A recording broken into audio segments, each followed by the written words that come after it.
Hello again, here I have with me Sherry. Sherry is an approximately 2 to 3 year old Border Collie mix who, like all of our dogs, has already been spayed, brought up to date on her shots including rabies and distemper, has been microchipped and tested for heartworm and Lyme disease. While she came up negative for heartworm, she did come up positive for Lyme and anaplasmosis, 2 tick-borne diseases. At the current time she's being medicated, and although she has a little bit of a limp in one leg, we think she'll make a full recovery and seems to get around well. Sherry is very friendly and affectionate and seems to love people and to love playtime in the yard.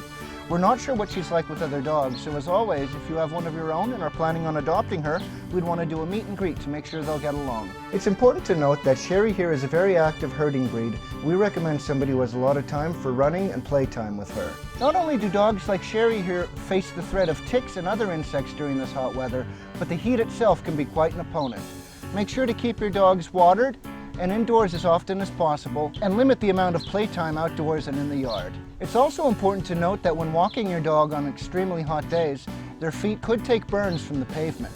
Some dogs with particularly short hair are also at greater risk of sunburn than are others. Despite the heat, some owners prefer to use coats and other clothing to keep the sun off their dogs' backs. It's also important to note that dogs who have naturally thicker coats will find the heat a little bit more oppressing than the others. That's it for this week's pets. If anybody is interested in Sherry or any of the other animals we have up for adoption, please come on down to the Hazelton Animal Shelter here at 101 North Poplar Street.